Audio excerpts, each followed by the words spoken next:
Ahora sí, perdón. Repito, estamos viendo entropía. Todo lo primero, pues nadie lo va a saber. Pero todo lo primero que dije, porque no estaba grabando audio, les digo que la entropía tiene estas unidades de Joule entre Kelvin y la sesión pasada vimos que está ligada a ciertas palabras y ciertas condiciones. ¿Sale? Recuérdenme, a ver los que ya vieron el spoiler de la mañana, que platicamos, que la entropía es que una medida de qué, o con qué palabras está ligada. Vimos 4. Con la reversibilidad, esta reversibilidad, reversibilidad, estábamos con el orden, con las pérdidas, ¿qué más? La espontaneidad, ¿no? Espontaneidad. Ok, está interesante, pero a ver, como ya una parte del grupo ya vio el spoiler de la mañana, pues está más rápido, me puedo ir más rápido y les puedo ir preguntando, ¿no? Ustedes nos van a sacar de dudas, son los expertos.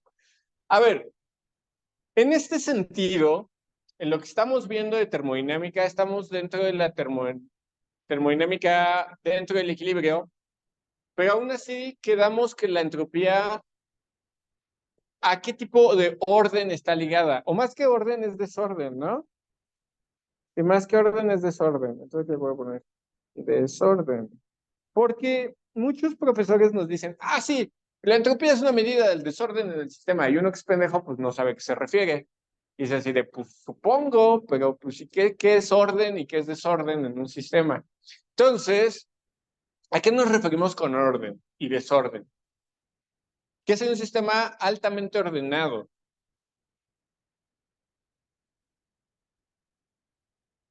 Nada que no cambia. No. De hecho, va a ser un sistema bastante inestable y fácilmente lo van a poder cambiar. Aquí orden, ¿a qué nos referimos? Que se entiende. No. A ver, los de la mañana.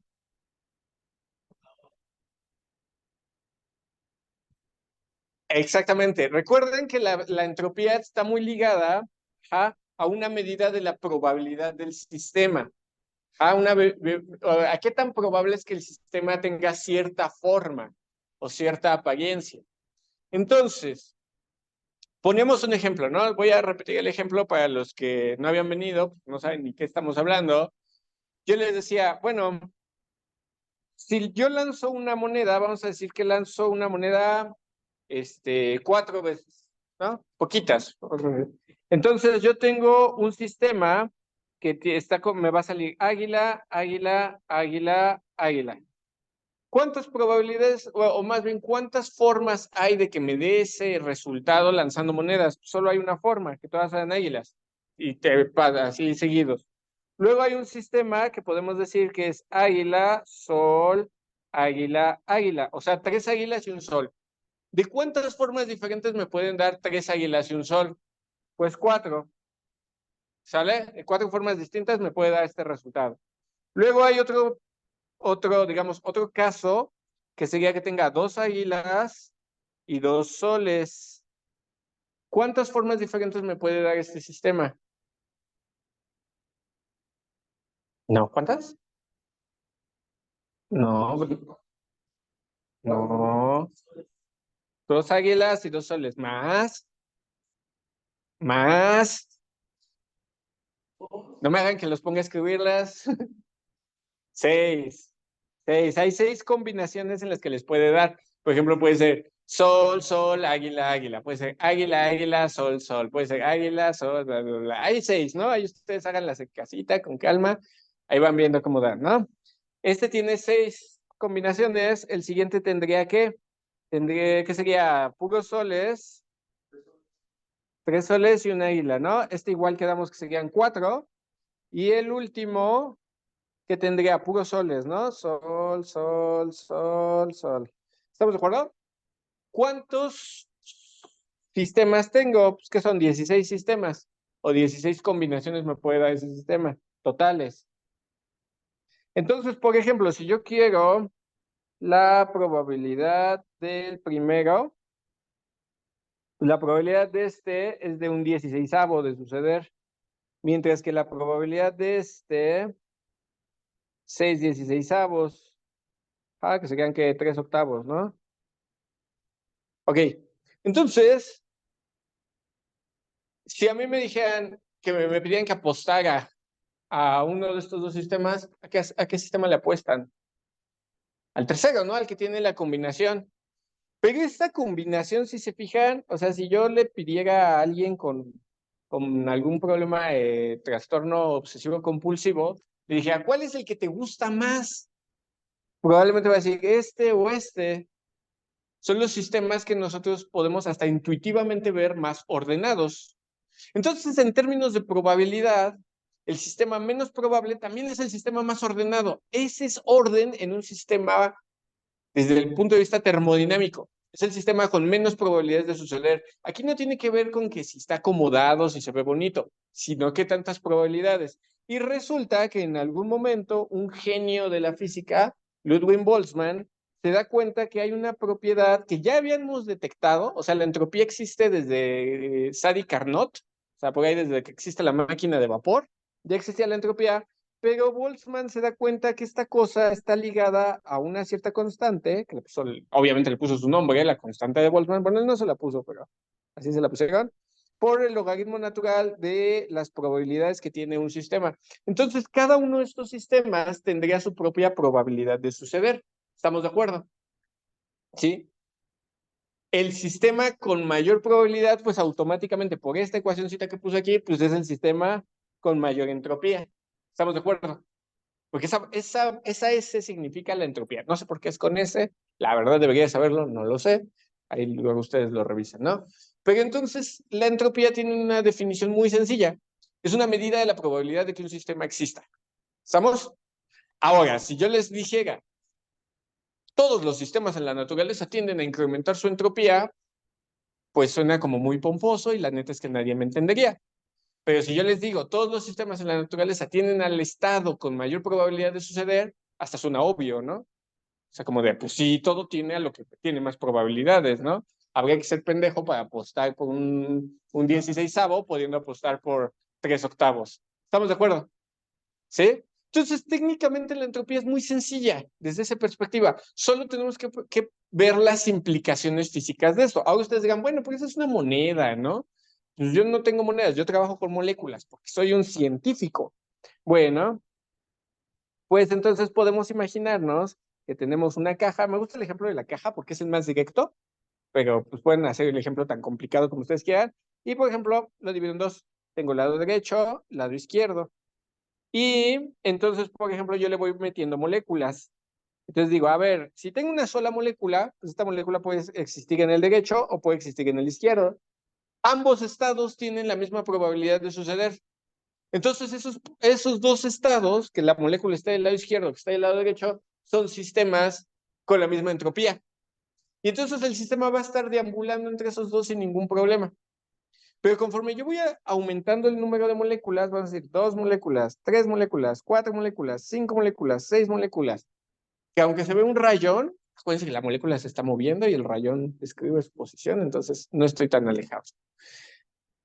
¿Qué tanta probabilidad, por ejemplo, habíamos dicho, vamos a poner, regresar 4 moléculas, solo 4 moléculas? ¿Qué tanta probabilidad hay de que todas las moléculas estén del lado derecho? ¿Por qué puse derecho del lado izquierdo? Ay, ¿qué pido con pinche café? Este, entonces, a ver, ¿qué van a decir así de, pinche, ¿cómo se dice? Que inviertes las cosas. Pinche disléxico, ¿no? Entonces, a ver, 4 moléculas. ¿Qué probabilidad hay de que las 4 moléculas estén del lado izquierdo? Un 16avo. ¿Qué probabilidad hay de que las 4 moléculas estén mezcladas? Pues 3 octavos. Entonces, ¿cuál es el sistema al que va a tender, o más bien, cuál es el estado al que va a tender el sistema? O uno mezclado. ¿Estamos de acuerdo? Pero ahora, en realidad, en los sistemas termodinámicos yo no tengo 4 moléculas. Eso sería algo interesante para alguien, un físico de partículas, pero nosotros no trabajamos con partículas, trabajamos con grupos de moléculas. Y nada más para que nos demos un cáliz, normalmente trabajamos con moles, con con N normalmente pues es del, que N nos representa cantidad de sustancia y pues más o menos andamos por ahí de 1 o 2 moles, ¿no? Un mol, vamos a decirlo. Un mol, ¿cuántas moléculas tiene?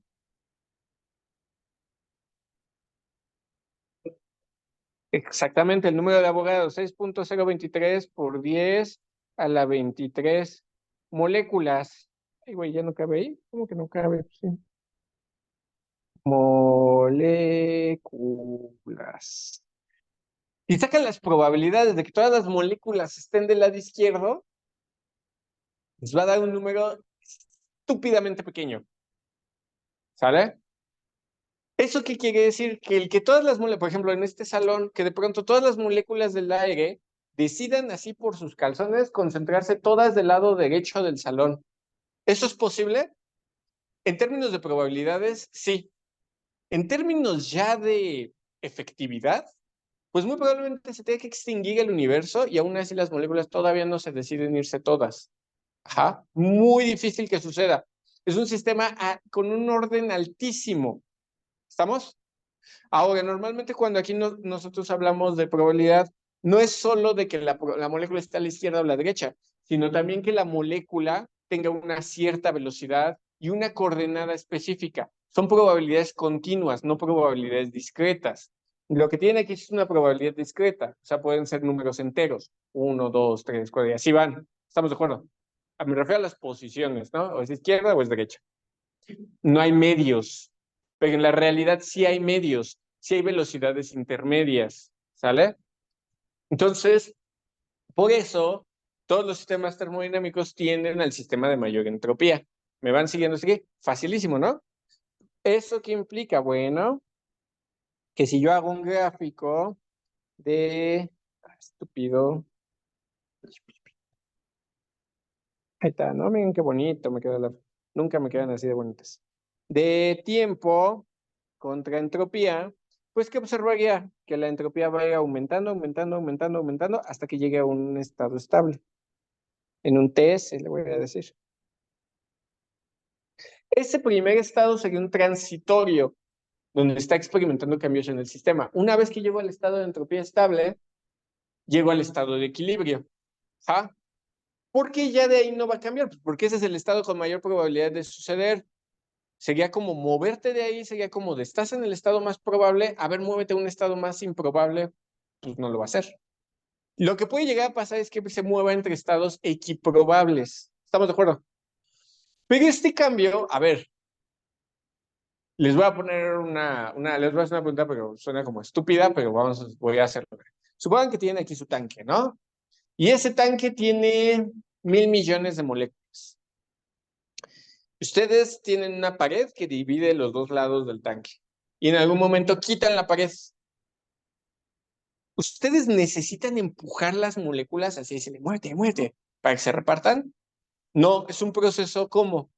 ¿Cuál es la palabra para distinguir ese tipo de procesos que se dan de manera automática en la naturaleza? No, empieza con E. Espontáneo, es un problema, es un proceso espontáneo. Por eso la entropía nos mide la espontaneidad. Entre el cambio de un sistema a otro, entre más incremente su entropía, más fácil se va a dar y va a ser más espontáneo. No necesitan nadie ayudarte a que se dé ese cambio. ¿Me van siguiendo con esta idea? Fácil, ¿no? Entonces, ahora entendemos también, o debemos de entender, que por qué el sistema nunca va a ir de un estado de alta entropía, o sea, nunca va a ir de aquí, nunca se va a mover hacia acá, nunca va a bajar la entropía. ¿Por qué? Porque eso implica moverte de un estado con alta probabilidad a un estado de baja probabilidad. Y aquí si uno de ustedes le gusta apostarle al melate y a esas cosas, pues va a decir, pero no, nada de eso así sucede. No, la verdad es que estamos hablando de probabilidades tan altas, o más bien probabilidades tan bajas que realmente nunca suceden. ¿Podría suceder? ¿La naturaleza no lo prohíbe? No, no lo prohíbe. Lo que lo prohíbe, pues es como la tendencia natural de las cosas. Y les mencionaba en la mañana, pues esto es muy interesante porque te da una flecha de tiempo, aunque molecularmente hablando, para una, o atómicamente hablando, o particularmente hablando, las leyes de la naturaleza trabajan igual, las leyes de la física, específicamente, trabajan igual adelante o atrás en el tiempo. Entonces, para una partícula individual, por un fotón, para un electrón, ir hacia adelante o ir hacia atrás en el tiempo da lo mismo. De hecho, hay un análisis que hace Richard Feynman acerca de los positrones, que son electrones con carga positiva, lo que llamamos antimateria. Y eso se explica muy bien si piensas que es un electrón que va hacia atrás en el tiempo. Entonces, como que para las partículas, pues ir hacia atrás o hacia adelante en el tiempo da lo mismo, pero resulta que para la entropía no.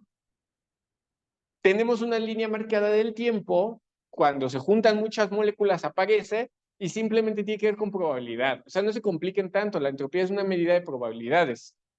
¿Estamos? Pero un sistema con mayor probabilidad, digamos que es más seguro que suceda a un sistema con menor probabilidad. Por lo tanto, si nosotros queremos ir de mayor probabilidad a menor probabilidad, tenemos que hacer un esfuerzo mayor. Tenemos que intervenir en el sistema. Les ponía en la mañana un ejemplo que es, bueno, el clásico ejemplo de que ustedes toman un vaso y lo rompen, ¿no? Y entonces les dicen, a ver, regresa el vaso a su estado original, pide el perdón, ¿no? Entonces, quieres armar el vaso, pues no vas a poder porque el vaso roto es un vaso con alta entropía. Es un estado en donde las moléculas tienen alta entropía. El vaso completito es un estado con baja entropía.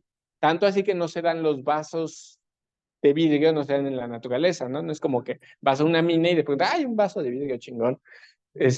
O hay una copa de cristal cortado, ya no sé qué es la lotería. Eso no pasa, porque es un estado altamente improbable. Tienes que intervenir, pero eso genera como consecuencia que ir de un estado a otro sea muy difícil. Eso te habla de la reversibilidad. Hay sistemas que son más reversibles porque sus entropías no aumentan tanto. Por ejemplo, si el vaso es de plástico, lo avientas, pues igual y no se rompe. Entonces, regresar a su estado original es fácil. No quiere decir que no generó entropía, pero tal vez fue muy poquito el cambio de entropía. ¿Estamos de acuerdo? ¿Sí queda clara la idea? Entonces, por eso hablamos de reversibilidad y por eso también hablamos de pérdidas. Porque para que yo vaya de un estado con una entropía a otro estado con diferente entropía, no vamos a decir mayor o menor, yo tengo que hacer una intervención y introducir energía en el sistema. ¿Estamos de acuerdo? Tengo que hacer, ya sea que yo haga un intercambio de energía o que yo haga trabajo o que obligue al sistema a hacer trabajo o a hacer energía. ¿Estamos de acuerdo? Pero tiene que haber un intercambio de energía. Pero ese intercambio de energía naturalmente va a cambiar el orden del sistema, es decir, las probabilidades que tiene el sistema de estar en una cierta forma. Sí queda clara esa idea. Para que yo vaya de uno de alta entropía, es decir, con muchas probabilidades de suceder, a uno de baja entropía, con pocas probabilidades de suceder, pues que implica que yo tengo que meter más o menos energía y que parte de esa energía ya se va a la chingada, ya se perdió, ya no se va a recuperar. Hubo un desgaste energético. ¿Ja? Y entonces, por ejemplo, en un ciclo termodinámico, cada vez que el sistema trabaja o genera intercambios de calor, en ese ciclo va a generar pues un cambio de las probabilidades de suceder. Entonces va a generar, al tener la reversibilidad, estamos de acuerdo que la reversibilidad real de un sistema siempre es cero, o más bien nunca es cero, siempre es mayor a cero, ¿sí? Los sistemas siempre son menos reversibles. ¿Estamos de acuerdo? Entonces, ahí esa pérdida de reversibilidad fue porque se disipó energía, porque aumentaron las probabilidades de que el sistema estuviera en otra forma más desordenada, las moléculas estuvieran más desordenadas, y yo no las puedo volver a ordenar igual. Puedo acercarme, pero no igual. Entonces ahí el sistema va perdiendo energía. Ajá, son las pérdidas naturales. Entonces ya queda claro que es el desorden, que es la reversibilidad, que es la espontaneidad y que son las pérdidas. Si se fijan en la entropía, entonces queda muy sencillo. Solo piensen la entropía en términos de, es el estado con más probabilidad de suceder. ¿Ja? O más bien, la entropía es la probabilidad, es una medida de la probabilidad de un estado, de un sistema termodinámico. Más entropía, pues quiere decir que tiene más probabilidad. Menos entropía, menos probabilidad. ¿Estamos? Y ya de ahí ustedes piensen en las consecuencias. A ver, yo puedo ir de un muy probable a un poco probable, pues no, no puedo. Entonces, ¿eso qué implica? ¿Sí queda clara la idea? ¿Sí? Está como bastante sencilla, ¿no? Creo que no está complicado esto de la entropía. Ahora, vamos a ver un poquito qué pasa con en este sentido, pues desde el punto de vista termodinámico. Vamos a meterle matemáticas al asunto. La entropía tiene una definición bien interesante, ¿no? A ver, vamos a cambiar el color. Aquí está, clásico. Entonces, definimos al cambio de entropía, o el diferencial de entropía lo definimos como el intercambio de calor entre la temperatura. ¿Ah? El cómo llegamos a esta definición, pues ahorita lo vamos a ver, ¿no? Esta expresión a veces es equivalente a esta, ¿no? Ponen T de S igual a de Q, ¿no? Son definiciones equivalentes. Generalmente se usa más la de la derecha, aunque mis letras están bien feas, pero generalmente se usa más la de la derecha porque pues no nos gusta ver un diferencial siendo dividido por otra cosa, ¿no? Pero pueden usar cualquiera de las dos de manera indiferente y no pasa nada. Vamos a ver cómo se trabaja con esta definición. Supongamos un sistema como el que ya hemos supuesto otras veces que está medio aislado.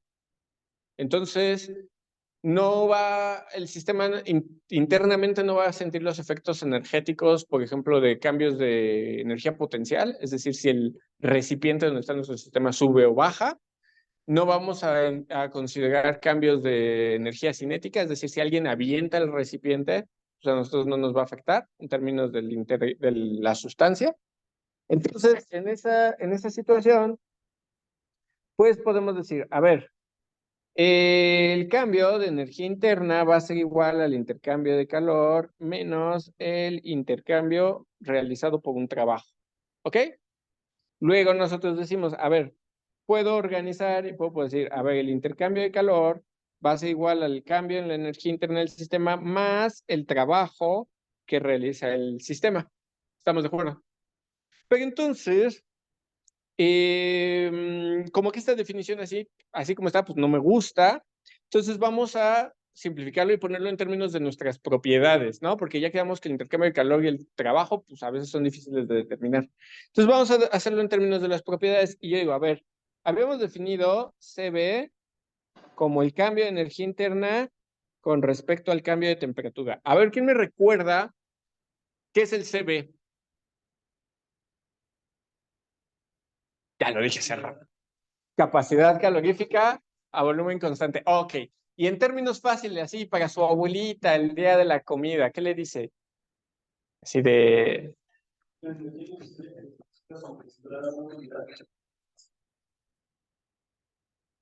¿Está perfecto? Pues esa fue capacidad calorífica. Si mete la masa es capacidad calorífica. No, digo calor específico. Así como está perfecto. Es la energía que necesita suministrarle un sistema para que suba una unidad de temperatura. ¿Estamos todos bien? Fácil, ¿no?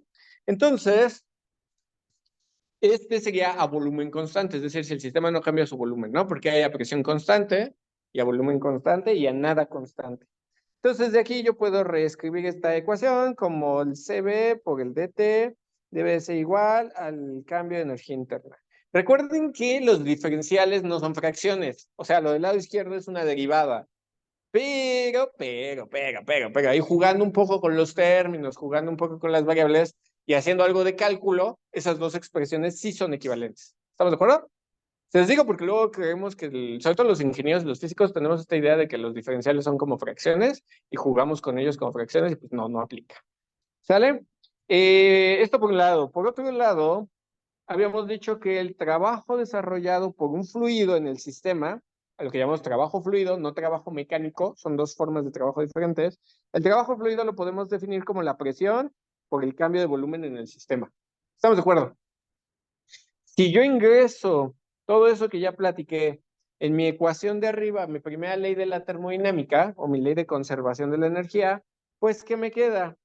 Que el intercambio de calor realizado por el sistema debe de ser igual a la capacidad calorífica por el cambio de temperatura más la presión por el cambio de volumen, ¿no? Y ahí cualquiera diría, pues tienes una ecuación diferencial. Pero es una ecuación diferencial bastante complicada porque tengo ahí la presión con el cambio de volumen, pero la presión es una función, es decir, que la presión puede cambiar y el volumen también puede cambiar. tengo la capacidad calorífica y la temperatura, el cambio de temperatura. La capacidad calorífica en una de esas cambia y la temperatura pues también puede que cambie. O sea, ahí tengo un montón de funciones mezcladas. Entonces necesito simplificar un poquito más, organizar más esta cosa, este masacote de cosas. Entonces puedo, número uno, voy a hacer el caso específico del gas ideal. Esto lo pueden hacer con un gas de Van der Waals, lo pueden usar usando el modelo de Redlich-Kwon, lo pueden usar el modelo Vigial, el modelo que se les pegue la gana. Ajá. Pero necesitan una ecuación de estado. Aquí yo voy a decir para el gas ideal, aquí le voy a poner para un gas ideal. Para un gas ideal, sabemos que se cumple que la presión debe ser igual a nRT sobre B. Esta es mi ecuación de estado. Yo estoy despejando la presión en términos de mi ecuación de estado. Entonces, cuando yo ingreso esto en la ecuación de arriba, ¿qué me queda? Que el intercambio de calor debe ser igual a la capacidad calorífica volumen constante más nRT sobre volumen diferencial de volumen. ¿Estamos de acuerdo? Sí. Ahora, como que yo quiero, lo que estoy jugando es, ¿qué quiere decir esta cosa? ¿No? Estoy tratando de jugar un poquito con las propiedades, tratar de llegar a algo importante. Entonces, ese importante que voy a llegar es, número uno, voy a factorizar la temperatura, ¿sale? Entonces, todo del lado derecho voy a factorizarle la temperatura, o lo que es lo mismo, voy a dividir la temperatura en todos los términos del sistema, ¿no? Entonces, cuando yo divido entre la temperatura, me queda que el intercambio de calor sobre temperatura debe de ser igual a CB diferencial de T sobre T más NR diferencial de B sobre B. ¿Estamos de acuerdo? Y aquí voy a utilizar una idea muy sencilla del cálculo. Y es que yo puedo meter y sacar cosas de los diferenciales siempre y cuando entren como su forma integral. ¿Ah? ¿Eso qué quiere decir? Por ejemplo, la integral del diferencial de t sobre t es igual al logaritmo natural de t. ¿Sale? Bueno, hay más una constante, pero ahora puedes poner así. Entonces, si yo quiero meter la temperatura dentro del diferencial, pues entraría como el diferencial del logaritmo natural de temperatura, porque esto es igual a la integral del diferencial del logaritmo natural de la temperatura. ¿A poco no? O sea, pueden llegar a la de en medio por cualquiera, por la derecha o por la izquierda. Entonces, eso me permite que mi ecuación se escriba como el intercambio de calor con respecto a una cierta temperatura es igual al CB por el diferencial del logaritmo natural de la temperatura más NR por el diferencial del logaritmo natural del volumen. ¿Estamos de acuerdo? De ahí, para un gas ideal habíamos quedado que la capacidad calorífica, tanto a volumen constante como a presión constante, son propiedades y son constantes. Los gases ideales tienen capacidades caloríficas constantes. Solo, la capacidad calorífica solo cambia si cambia la fase de la sustancia. Un gas ideal pues no cambia de fase porque es un gas ideal. Entonces puedo meter el CB dentro del diferencial. Y N es la cantidad de sustancia. Estoy suponiendo que mantengo el mismo número de moléculas todo el tiempo. Y R, pues la constante de los gases ideales, pues es constante por definición. Entonces puedo organizar esto como el intercambio de calor con respecto a la temperatura debe de ser igual al diferencial del CB por el logaritmo natural de T más diferencial de NR por el logaritmo natural de B. De aquí, pues, una suma de diferenciales, pues es el diferencial de la suma, ¿no? Utilizando mis reglas de cálculo. Y entonces, esto que me queda, que el intercambio de calor con respecto a la temperatura, bueno, con entre una temperatura, debe ser igual al diferencial de, diferencial de CB por el logaritmo, ay, qué feo logaritmo. CB por el logaritmo natural de la temperatura más NR por el logaritmo natural del volumen. ¿Quién me recuerda que es un diferencial? ¿Qué significa? Un cambio. Entonces me está diciendo que todo esto... Ay, güey. Cambiar el color. Todo esto... Oh, que la chingada. Ahí está. Todo esto es algo que está cambiando. Es el cambio de algo. Todo eso representa una cosa. Sí, ustedes digan capacidad calorífica y volúmenes y lo que ustedes quieran, pero al final todo eso representa el cambio de un número, podemos decirlo. O sea, todo eso, cuando yo le ponga valores, me va a dar un número. Cuando cambia esa cosa, ajá, esa cosa, su cambio está siendo representado por un diferencial total. ¿Qué tipo de objetos termodinámicos utilizan diferenciales totales?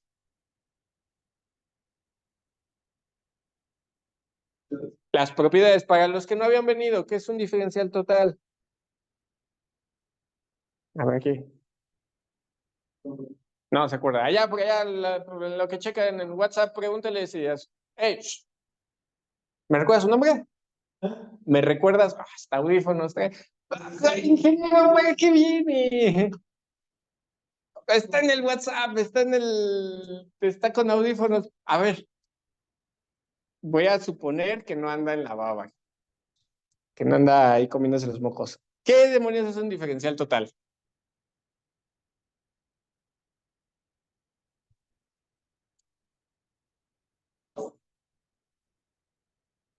Vale, sí andaba comiéndose los mocos, no se preocupe.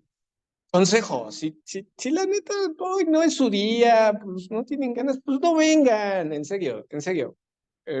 Pueden ir, tomarse un café, descansan, lo disfrutan y ya después preguntan ahí, ¿qué vimos? Ah, bueno, o sea, igual no pasa lista, ¿no? O bueno, la lista no cuenta. ¿Sale? Ok, las propiedades, como bien nos dijo Gerardo, los diferenciales totales dentro de la termodinámica representan propiedades. Ajá. Un diferencial total quiere decir que cumple directamente o cabalmente, en términos de esta cosa, con el teorema fundamental del cálculo. Algo así, en la integral de ds desde a hasta b, pues esto es igual a s de b menos s de a. Solo las propiedades cumplen con esta regla, se pueden hacer ese tipo de integrales, porque las propiedades sí tienen un valor inicial y sí tienen un valor final. Los procesos no, los procesos son eventos que suceden, entonces no tienen valor inicial y final, solo hay un valor que es el del todo el cambio, ¿estamos de acuerdo? En este caso, pues toda esta propiedad, pues esto es S, ajá, la entropía. De ahí, pues, viene la definición que habíamos dado hace rato, el diferencial de S. Bueno, ajá. Entonces ya podemos decir, bueno, el cambio de S, si yo integro aquí, integro acá, en un estado A, un estado B, pues lo que tendría sería el CB por el logaritmo natural de T final, bueno, TB entre TA más NR, logaritmo natural de BB entre BA. ¿Estamos de acuerdo? Ok. Esta sería la forma de que, nótese, para un gas ideal en la que calculo la entropía entre dos estados termodinámicos. ¿Ok? Podemos arreglar un poquito esa expresión, por ejemplo, para que nos dé en términos de la presión o para que nos dé solo en términos de puras temperaturas, ¿no? Puedo jugar y ahí hacer como algunos arreglos. Puedo ver qué pasa si es isocórico, si es isobárico, si es isotérmico, adiabático, lo que ustedes quieran. ¿Sale? Ustedes ya jugarían con esta expresión. Pero bueno, de modo general, pues esta es la forma en la que vamos a trabajar el cambio de entropía. Siempre y cuando sea un gas ideal. Ahora, chequen que la definición de entropía tiene una consecuencia bien peculiar. Oiga, la que habíamos puesto acá arriba. Si la entropía, si el cambio de entropía, o más bien, si el proceso es perfectamente adiabático, entonces, ¿cuánto nos daría el cambio de entropía?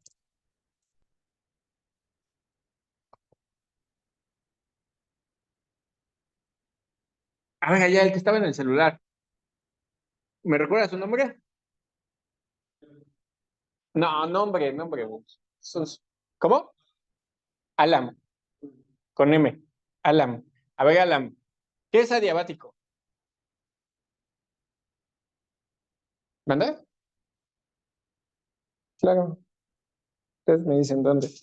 ¿Aquí? Ok, estamos. ¿Qué es adiabático?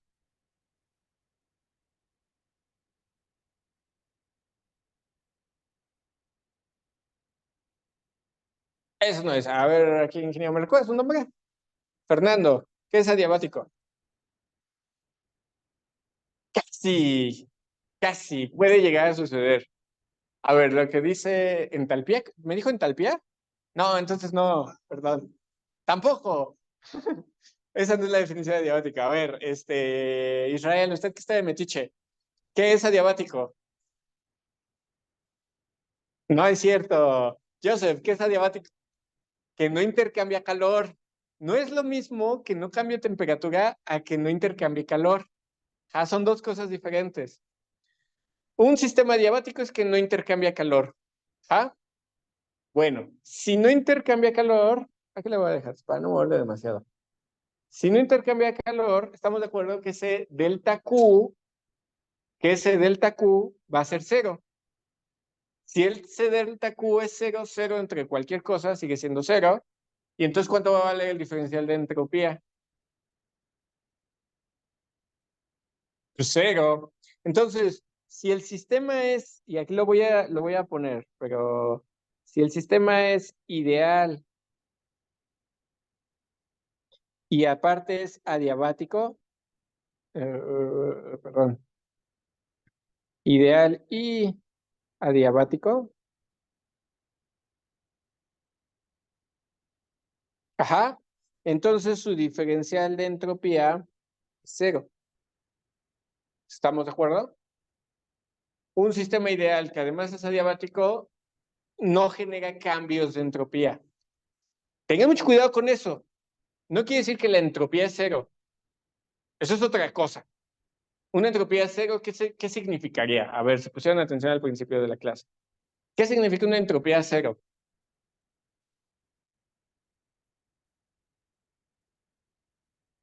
¿Pero por qué?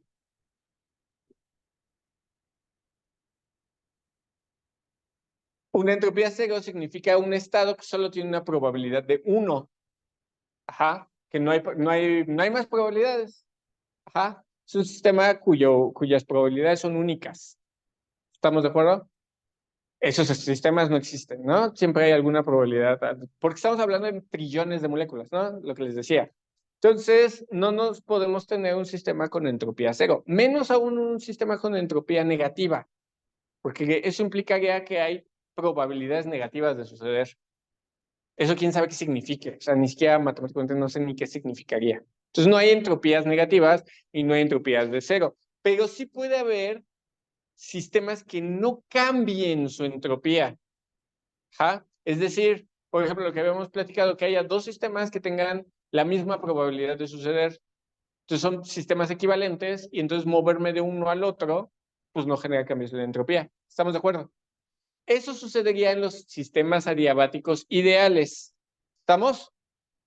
Pero pues nosotros no trabajamos con situaciones ideales siempre, ¿no? A veces sí, porque están fáciles y nos dan una visión general de cómo es el sistema, pero la mayoría de veces no. ¿Estamos de acuerdo hasta aquí?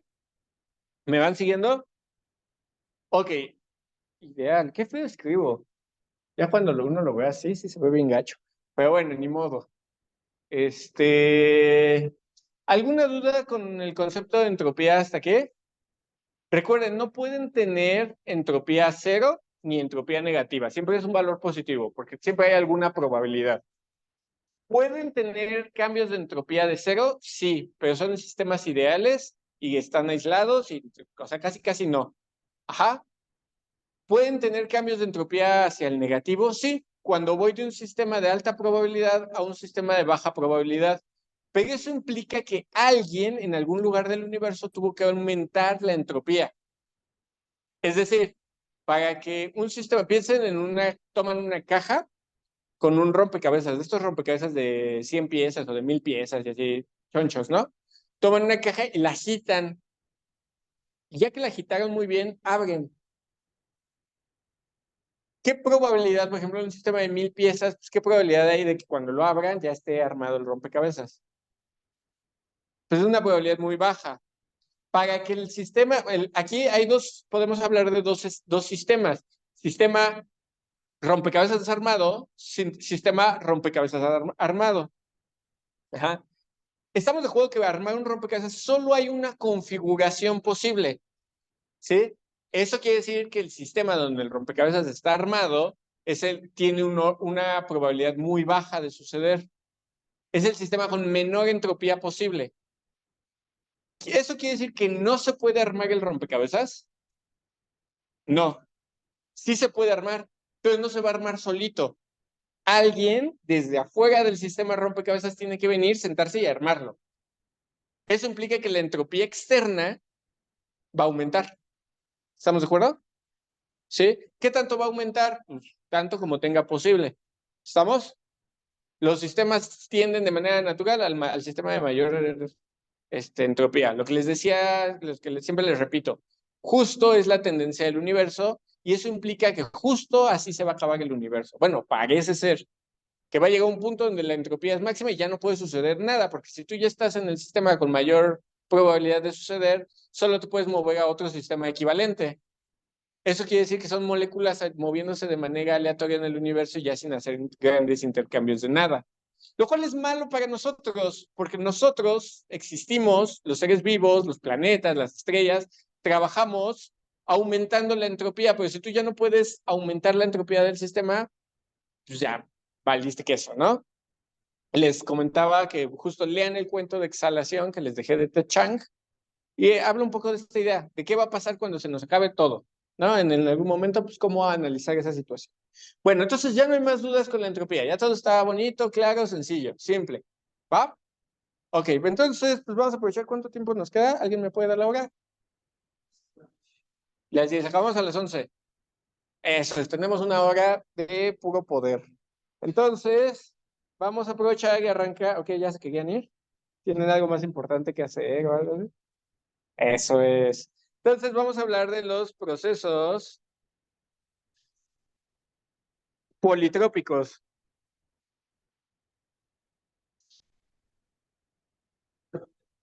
Politrópicos. ¿Ok? Entonces, los procesos politrópicos tienen una definición muy simple y esto quiere decir que el intercambio de capacidad calorífica es cero. Es decir, la capacidad calorífica se mantiene constante. ¿Quién me recuerda qué es capacidad calorífica? Ya lo habíamos dicho. A ver, Alan, ni modo, porque está de nuevo en el celular. O sea, no aprende su lección, le gusta así. Ok, bien por usted, pero ni modo. ¿Qué es capacidad calorífica, Alan?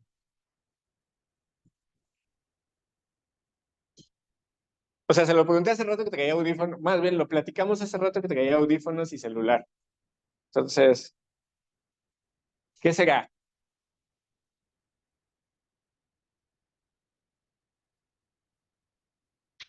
¿Recuerdas su nombre? Uriel, ¿qué es capacidad calorífica? ¿Qué quedamos?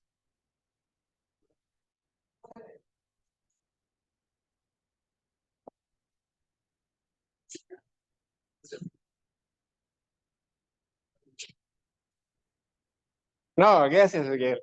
¿Me recuerdas cómo su nombre? De Yanira.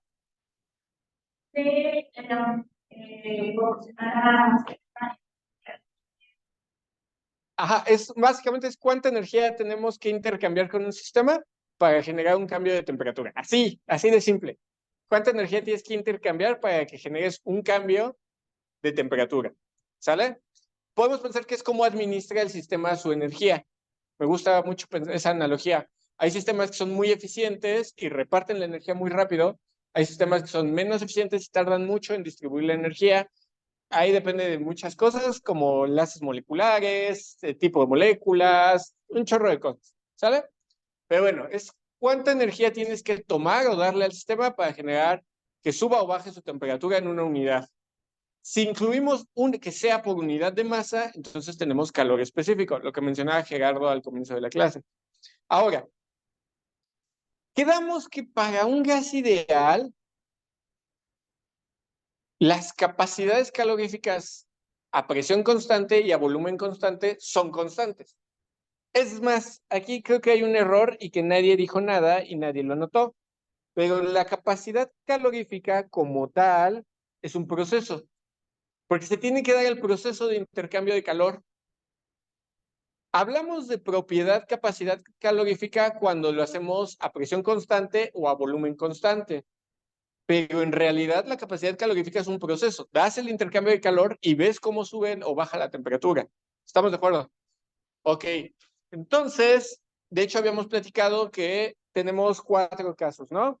Si estamos a presión, aquí le voy a poner por colorito. Si P, el diferencial de P es 0, ¿cómo le decimos a este tipo de procesos? Empiezan con I. Iso, no, si es la presión. Isobáricos. Estos son procesos isobáricos.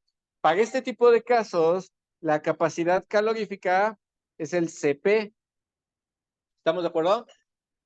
Luego vimos el segundo tipo de procesos, que era cuando el volumen es constante, cuando no hay cambios de volumen. Cuando no hay cambios de volumen, ¿cómo les llamamos a este tipo de procesos? Isocóricos. Un isocórico. Ahí la capacidad calorífica sería el CB. ¿Estamos de acuerdo? Siguiente tipo de procesos. ¿Cuál era? Pues el isotérmico, que es que la temperatura no cambie. Aquí la capacidad calorífica vimos que tiende a infinito. No es infinita, pero tiende a, no hay tal cosa como un CT. Ajá. ¿Por qué quedamos que tiende a infinito? ¿Quién me dice por qué es infinito? Ok, sí, pero ¿eso qué significaba, no? O sea, por qué se dividía entre cero una ecuación por allá?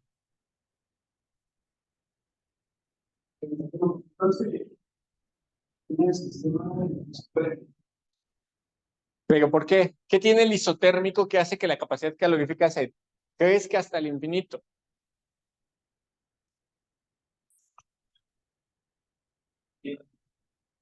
A ver, viene de la definición. Recuerden, capacidad calorífica es cuánta energía le tengo que dar para que cambie la temperatura. Y el isotérmico, ¿qué es? Un proceso a temperatura constante. De alguna manera el sistema no cambia su temperatura. Entonces, y piénsenlo así, yo tengo un sistema que no cambia la temperatura y me preguntan, ¿cuánta energía le tienes que dar para que cambie la temperatura? Toda la que quieras, no se va a acabar, ¿no? Sí queda clara la idea, ¿sí? O sea, es como de, ¿cómo puedo hacer este ejemplo para que... A ver, no es el ejemplo ideal, pero han visto que en el mundo expresa un fenómeno muy curioso que es una extrema desigualdad económica. Ok. Y entonces tenemos al sistema que podemos llamar Jeff Bezos o el sistema que podemos llamar Elon Musk o el nombre que se les venga a la cabeza, ¿no? Eh, Uno piensa y dice, bueno, cuando ese sistema llegue al trillón de dólares, pues ya va a estar lleno, ¿no? Pero resulta que siguen ganando más y siguen ganando más y siguen ganando más y no hay como un punto de saciedad. ¿Estamos de acuerdo? Eso sería como un sistema equivalente al isotérmico. Por más que le des energía, no vas a generar una saciedad, no se va a llenar. Entonces, ¿cuánta energía le tienes que dar para que cambie su temperatura? Pues infinita, ¿no? ¿Cuánta coca se tiene que meter Jeff Bezos para que esté satisfecho? Pues quién sabe, pero probablemente es bastante. ¿Estamos? Ok. Lo mismo, ya el siguiente, ¿cuál quedamos? ¿Cuál nos falta? Isobárico, isocórico, isotérmico, ¿cuál nos falta? Pues no le decimos isentrópico. Adiabático, ¿vale? El adiabático. Este es un sistema que no intercambia calor. ¿Y aquí qué pasará con la capacidad calorífica?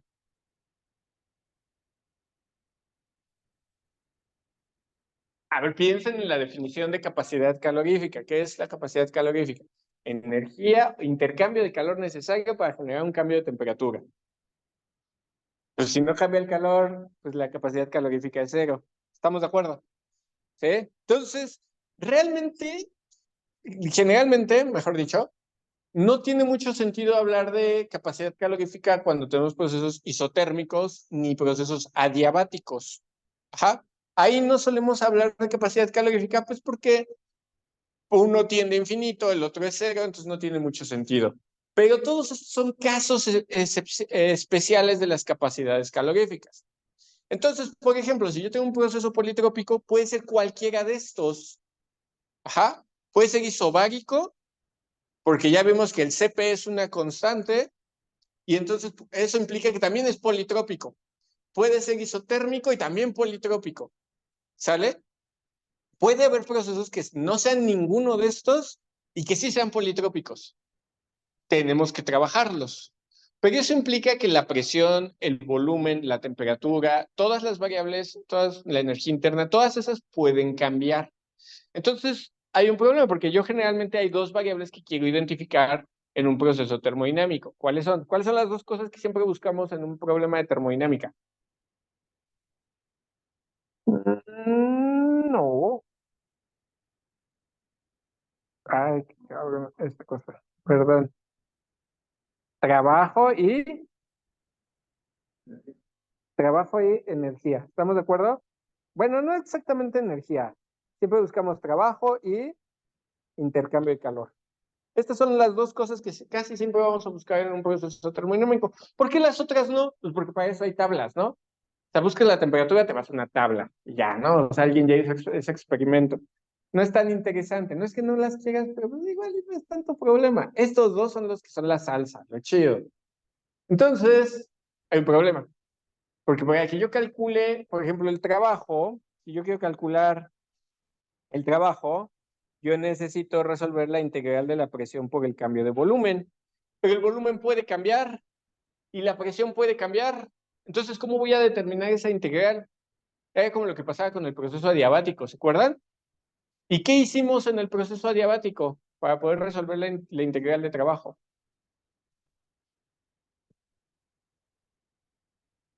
¿Qué hicimos? Buscar que... Ah, ajá. Pero, ¿cómo se llaman esas cosas que buscamos? No, les dije, estas son empecé con I, las relaciones adiabáticas o las identidades adiabáticas. ¿Qué eran las identidades adiabáticas para los que no habían venido? Era encontrar formas de relacionar las variables, ¿ja? Lo que llamamos un lazo funcional. Es decir, por ejemplo, un lazo funcional es que yo pueda decir, P la pueda escribir, por ejemplo, NRT sobre B. Si esto de aquí es constante, vamos a decir que esto sea constante, entonces este es un lazo funcional porque P es una función del volumen. ¿Sí queda clara la idea? Entonces yo necesitaba lazos funcionales simples para poder sustituirlo aquí y resolver mi integral.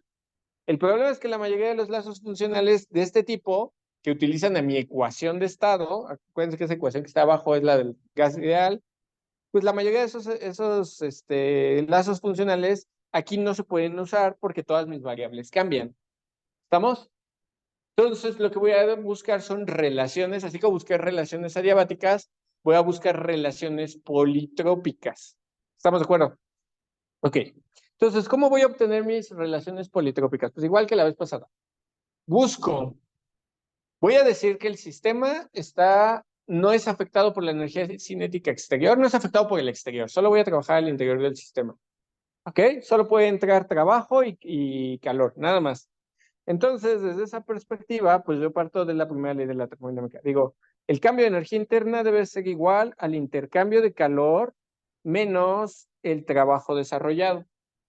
De nuevo, el cambio de energía interna debe ser igual al intercambio de calor menos el trabajo desarrollado. Primera ley de la termodinámica. ¿Estamos de acuerdo? Si hubiera ahí, por ejemplo, que hubiera flujo y está entrando y saliendo sustancia y así, pues tendría que meter el cambio de energía cinética o el cambio de energía potencial, el cambio de energía, pues no sé, el que ustedes les pegue la gana. ¿Estamos de acuerdo? Pero bueno, ahí vamos. Luego de aquí voy a organizar mi ecuación. Voy a decir, pues esto es el cambio de energía interna menos intercambio de calor más trabajo desarrollado debe ser igual a 0. Solo estoy organizando. Y ahora sí empiezan los fregazos. Primero yo digo, el cambio de energía interna allá arriba, cuando vimos entropía, lo definimos como el CB por el cambio de temperatura. ¿Estamos de acuerdo? ¿Sí? Por otro lado, número 1. Número 2. ¿Están de acuerdo que la capacidad calorífica era el intercambio de calor con respecto al cambio de temperatura? Está definida así, ¿sí o no? Entonces, de aquí yo puedo definir que el intercambio de calor puede ser igual a la capacidad calorífica por, le voy a cambiar acá, por el cambio de temperatura. ¿Sí? Nótese que no le puse CB, no le puse CP, porque estoy hablando de la capacidad calorífica de ese sistema en ese proceso. Puede ser isocórico, isobárico, isotérmico, no lo sé, yo no lo sé. Solo sé que esa capacidad calorífica, esta de aquí, es diferente a esta de acá. Probablemente, no seguramente, pero sí probablemente. Y que, pues, dependiendo de cómo se esté llevando a cabo el proceso, pues va a tener su valor. ¿Estamos de acuerdo? Ok. Entonces, y ya por último, vamos a decir que, lo voy a poner acá abajo, voy a por acá. Voy a poner que el trabajo realizado por el sistema debe de ser igual a la presión por el cambio de volumen. Lo que habíamos puesto arriba, ¿no? Ahí está la integral. Cuando yo ingreso estas tres cosas, estas tres ideas en mi primera ley de la termodinámica, ¿qué me queda? Bueno, me queda que la capacidad calorífica volumen constante por el cambio de temperatura menos la capacidad calorífica general, te voy a decir general, por el cambio de temperatura, más la presión por el cambio de volumen. Debe de ser igual con 0. Esto se cumple para cualquier sustancia, mientras sea un proceso politrópico. Puede ser un gas ideal, puede ser un gas de Van der Waals, puede ser que quiera. No he metido aquí, no he metido todavía la ecuación de estado. ¿Estamos de acuerdo ahí? Ok. Y puedo agrupar términos. Ahí se ve que tengo dos objetos que tienen el dt. Y sé que las capacidades caloríficas lo que sí son es constantes, porque el proceso eso sí sé que es politrópico. ¿Estamos? Entonces puedo agrupar cosas y me queda que el CB menos C por el dt más P por el dB debe ser igual con 0. ¿Estamos de acuerdo? Sí. De aquí, ahora sí voy a meter la ecuación de estado del gas ideal. Entonces voy a indicar aquí. Para un gas ideal. Tengo que hacer la acotación porque esto es un poco diferente si es un gas de Van der Waals, si es de Rayleigh-Kwon, si es el que ustedes quieran. Depende de su ecuación de estado. Entonces, para un gas ideal, pues yo sé que la presión debe de ser igual a nRT sobre volumen. ¿Estamos de acuerdo? Sustituyendo eso arriba, me queda que dice CB menos C por diferencial de temperatura más nRT diferencial de volumen sobre volumen debe ser igual con 0. ¿Estamos de acuerdo? Ahora, voy a organizar términos, pero antes de organizar términos voy a poner la relación de Mayer. ¿Cuál era la relación de Mayer?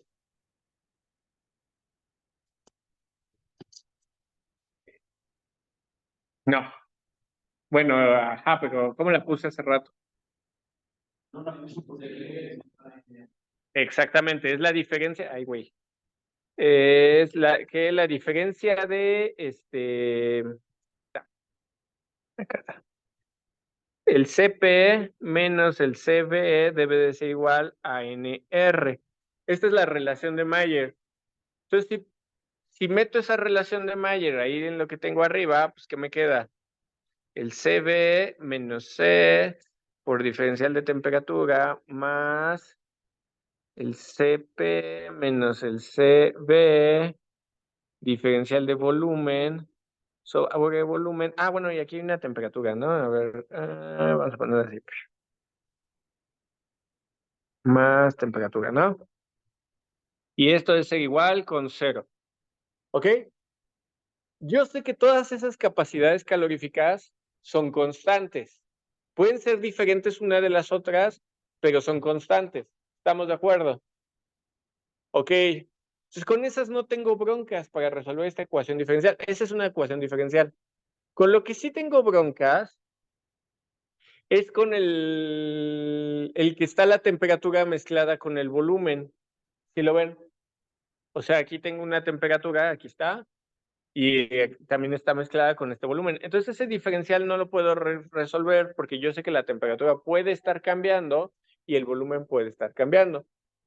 ¿Qué hago? Ah, pues muy fácil. Voy a dividir todo. Entonces, vamos a cambiar el color a este. Entonces voy a dividir toda esta ecuación entre la temperatura por el CB menos C del sistema, ¿no? Cuando yo divido esa ecuación entre esos términos, ¿qué me queda? Me queda el diferencial de temperatura sobre la temperatura más, lo voy a poner así, el CP menos el CB sobre CB menos C, diferencial de volumen sobre volumen igual con 0. ¿Estamos de acuerdo? Sí. Ok, ahí ya se ve, del lado izquierdo, se nota que ya se puede hacer la integral rápida, ¿no? Puedes integrar. Y como que todo esto es constante, entonces puedo integrar también eso. O sea, como que ya la integral ya se ve bastante simple. Pero vamos a organizar un poco lo que está ahí entre el CP y el CB y todas esas cosas. Vamos a generar algo que se llama el índice politrópico. Así como en su momento usamos el índice adiabático, vamos a usar el índice politrópico. ¿Ok? Entonces, el índice politrópico se define, le voy a poner la letra cambia un poco dependiendo del libro que ustedes usen. Pueden usar la letra que se les pegue de su regalada gana. A mí nomás porque sí me gusta la A y voy a decir, porque no usamos mucho la A, ¿no? Es que así no aparece. Entonces esta la voy a hacer como C menos CP sobre C, no, sobre C sobre CP. ¿Estamos de acuerdo? O igual lo pueden poner al revés y no pasa nada, ¿eh? O sea, pueden también ponerlo como CP menos C sobre CB menos C. Si ustedes se fijan, pueden cambiar los signos y no pasa nada, se sostiene esta cosa. Bueno, para poder meter eso, tengo que jugar con lo que está aquí entre los corchetes. Y digo, a ver, CP menos CB sobre CB menos C debe de ser igual. Puedo sumar y restar la C arriba. ¿Estamos de acuerdo? Sin generar cambios. Esto me quedaría CP menos CB más C menos C sobre CB menos C. ¿Estamos de acuerdo? O sea, esa capacidad, esa C que está solita, pues nada, la sumé y la resté, pues no genera ningún cambio. ¿Estamos de acuerdo? Es como sumarle 0 arriba. ¿Sí lo ven todos? Nadie tiene dudas. ¿Seguros? Bueno, pues. Entonces de aquí vamos a organizar. Y yo digo, bueno, pues esto debe de ser lo mismo que CP menos C. A ver, le voy a poner aquí, le voy a indicar con coloritos. Utilizo esta. Ajá, más, no es cierto, más C menos CB. ¿Estás de acuerdo? Ahí utilizo estas dos. ¿Estamos de acuerdo? Ok. Entonces, déjale borro esta cosa. Ay, güey. Bueno, no importa, ahorita lo pongo. Aquí está, C. Y todo esto lo voy a dividir, lo voy a separar en dos fracciones. Esta va a decir CB menos C y esta también CB menos C. ¿Están de acuerdo todos con que eso se vale? No afecten los signos de nada, todo se conservó y aquí. Ok, ya de aquí se ve directo que esto es A. ¿Sí lo ven? Entonces ahí ya quedó directo. Entonces me queda que el CP menos el CB sobre el CB menos C es igual a A. Y aquí, en esta que está acá, exactamente, si se fijan, lo que está arriba y lo que está abajo son iguales, nada más está invertido el signo. Entonces le puedo invertir el signo, ya sea lo de arriba o lo de abajo, lo que yo quiera, y ya me da lo mismo y me da -1. ¿Estamos? Jugando con esto y metiéndola en mi ecuación, mi primera ley de la termodinámica, la ecuación que está trabajando, que sí puedo seguir, ¿verdad? No, ¿sí? Entonces, ¿qué me queda? Me queda que el diferencial de temperaturas menos, no es cierto, más A menos 1 por diferencial de volumen sobre el volumen es igual con 0. Aquí me faltó sobre temperatura. ¿Sí? Ya ahora puedo hacer la integral de esa ecuación. ¿Estamos de acuerdo? Puedo integrar, cuando yo integro, ¿qué me queda? El logaritmo natural de la temperatura más A menos 1 por el logaritmo natural del volumen igual a una constante.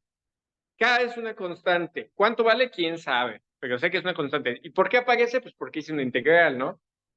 No le pongo la clásica C porque pues ya hay muchas Cs de las capacidades caloríficas. ¿Estamos? ¿Sí? Sí, esta es otra K. Es un número. No sé qué número es, pero sé que es un número constante para todo el proceso politrópico.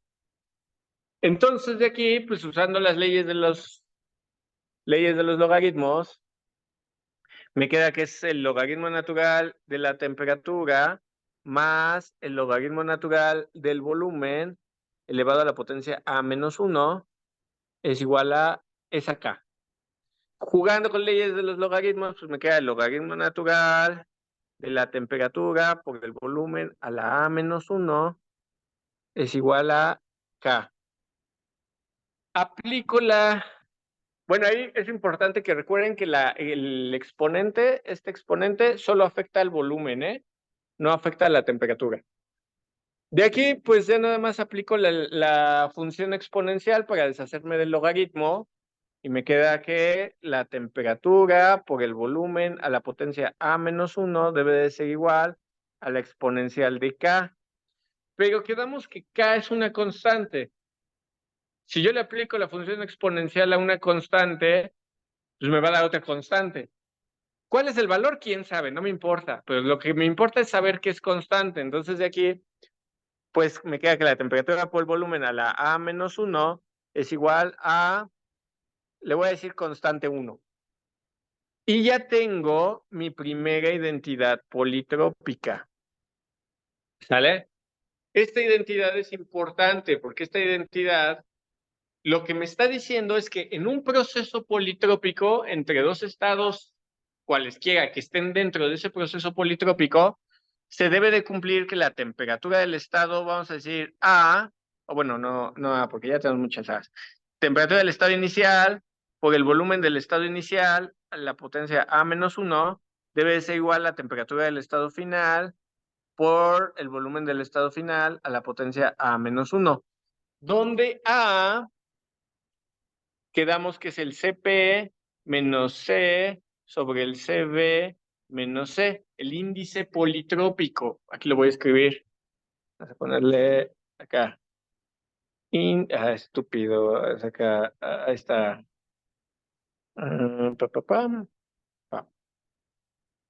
Aquí estaría índice politrópico.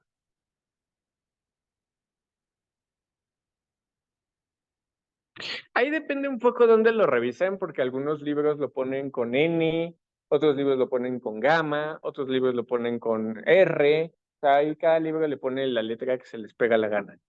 ¿Ok? Entonces, este índice tiene un valor dependiendo de cuánto vale la capacidad calorífica. Y el valor de la capacidad calorífica depende de qué tipo de proceso es. Ajá. Ahorita vamos a platicar un poquito más de eso. Nada más, vamos a continuar con las identidades. A ver, si ustedes son observadores, vamos a platicar un poco de los índices, ¿no? Si yo tengo un proceso, vamos a decirle, un proceso isobárico, ¿no? Para el isobárico. Para el proceso isobárico, que habíamos dicho que el diferencial de presión es cero, es decir, que la presión es constante, eh, mi capacidad calorífica, ¿quién va a ser? Va a ser el CP. ¿Estamos todos de acuerdo? Entonces, para un proceso isobárico, la capacidad calorífica es igual al CP. Entonces, el índice politrópico, acá le puedo poner, entonces, el índice politrópico va a ser CP menos CP sobre CB menos CP. ¿Estamos de acuerdo? ¿Y eso cuánto vale? Cero, porque CP menos CP es cero, entre lo que ustedes quieran, pues ya les dio cero. Entonces, A es igual a cero a presión constante. El índice politrópico a presión constante es cero. ¿Sale? Esto implica que ustedes sustituirían este cero acá arriba y que les va a quedar E inicial por volumen inicial. Bueno, ahí sería cero menos uno, me queda menos uno, ¿no? En leyes de los exponentes, una potencia negativa me indica que estoy dividiendo, ¿no? Esto me queda volumen inicial es igual a la T final menos volumen final. Esta relación ustedes ya la habían visto cuando ven las relaciones de gases ideales allá por la secundaria, la prepa, ven esta relación que siempre se cumple para un proceso isobárico.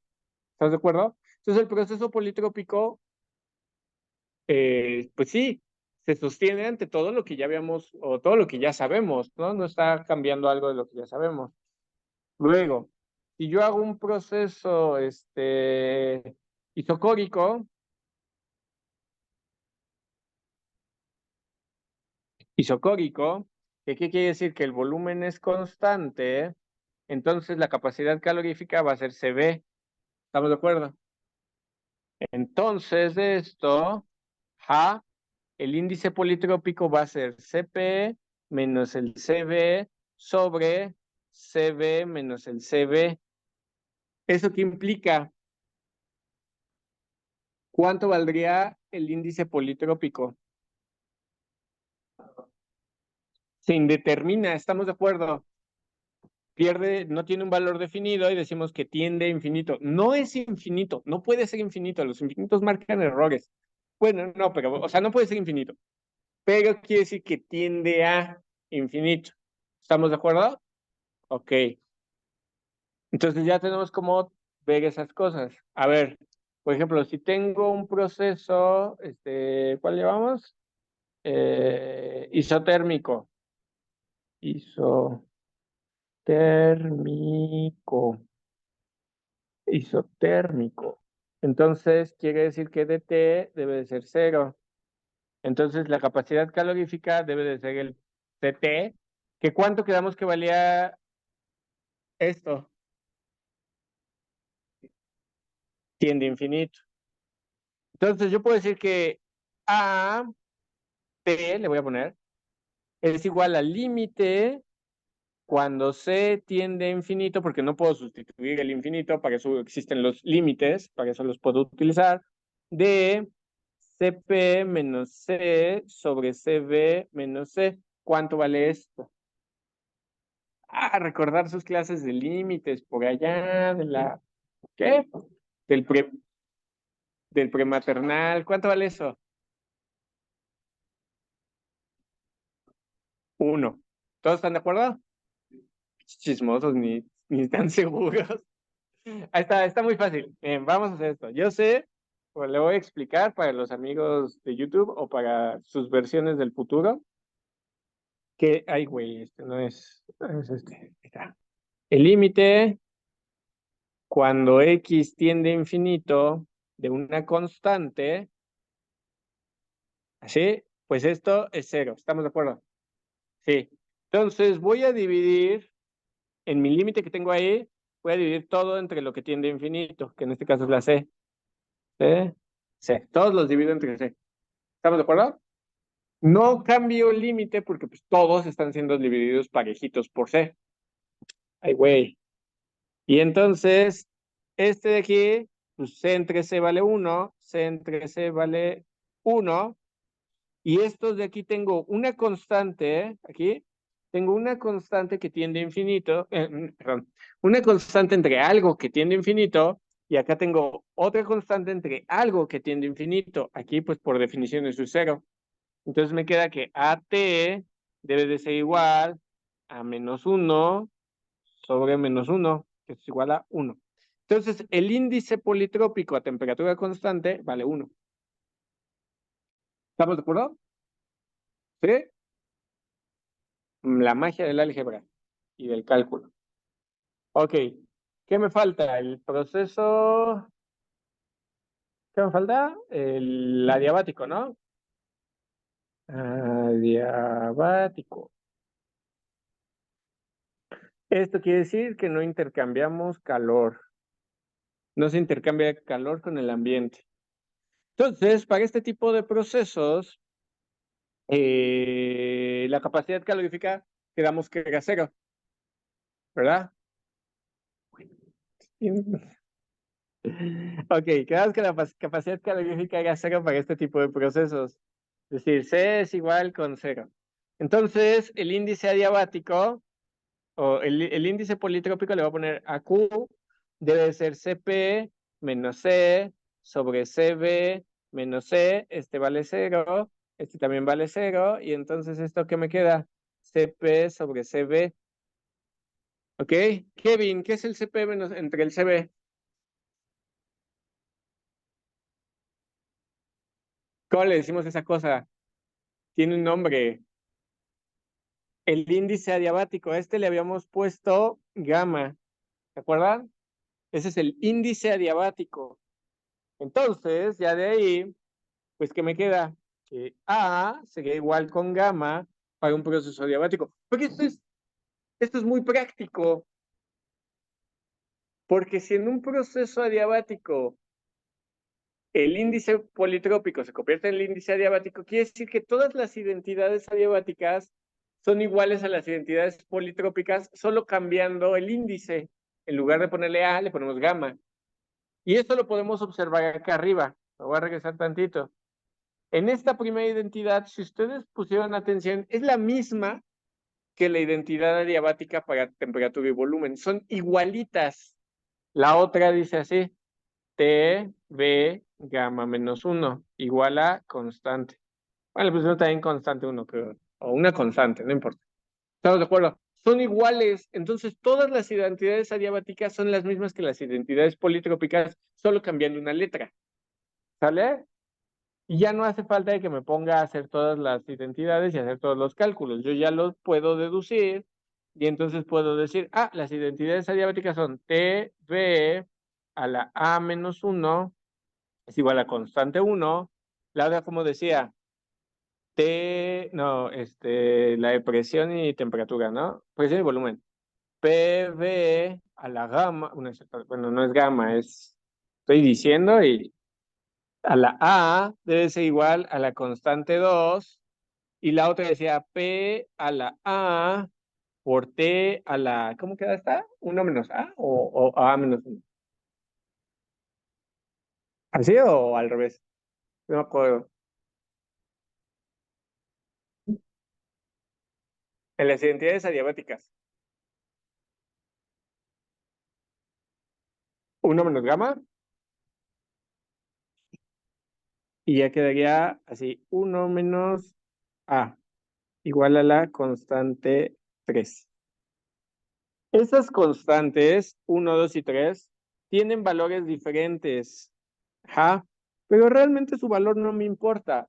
Lo que me dicen es que, por ejemplo, en el primer caso, la temperatura inicial por el volumen inicial a la potencia A menos 1 debe de ser igual a la temperatura final por el volumen final a la potencia A menos 1.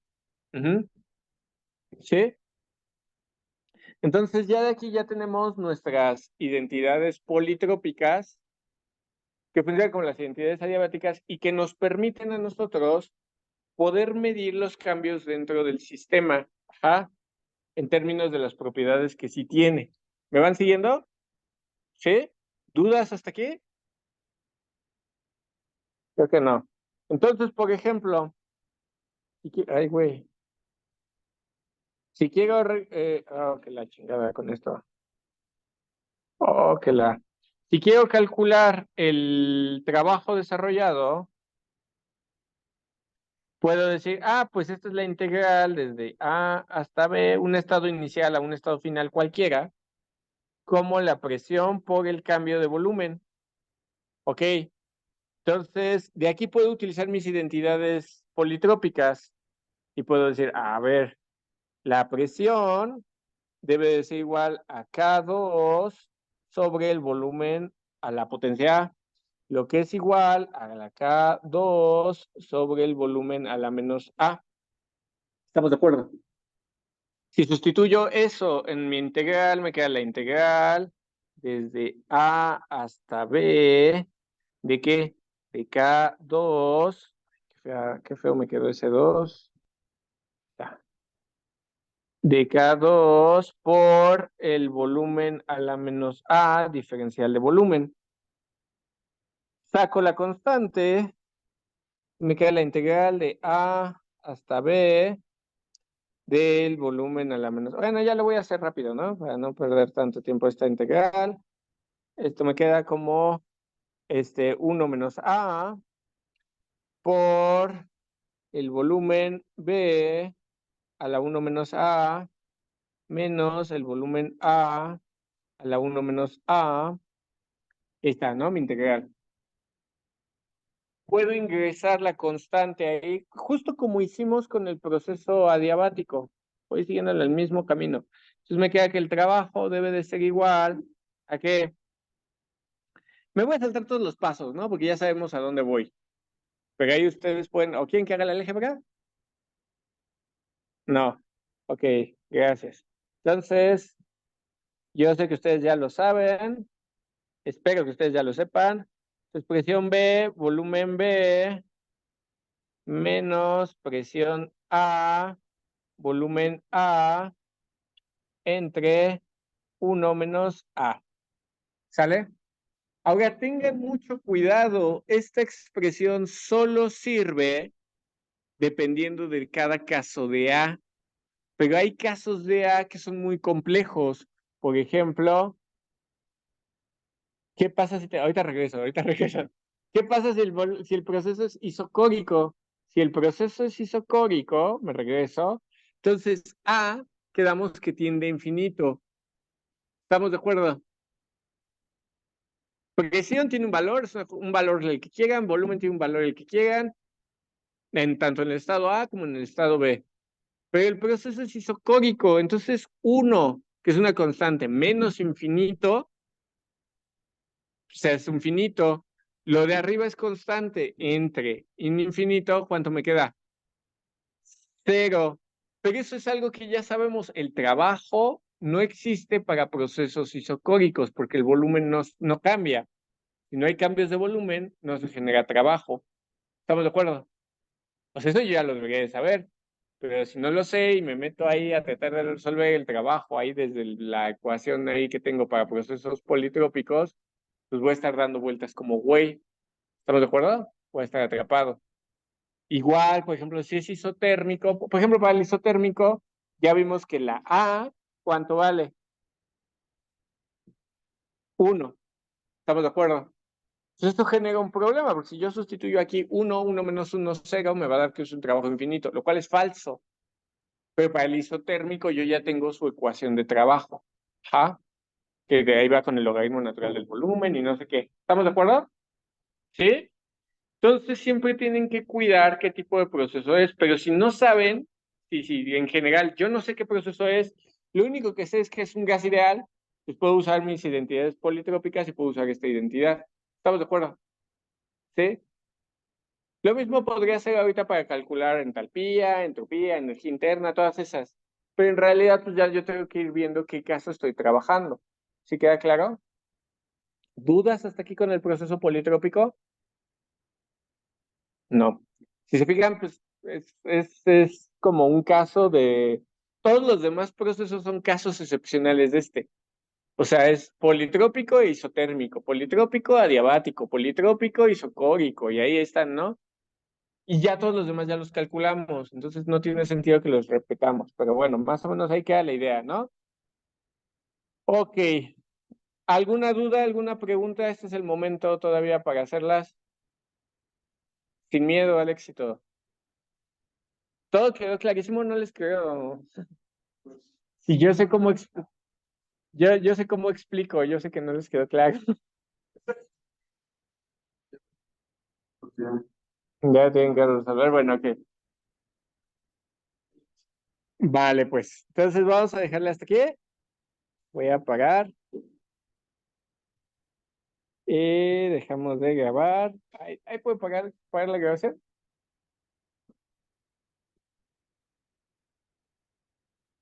Sí.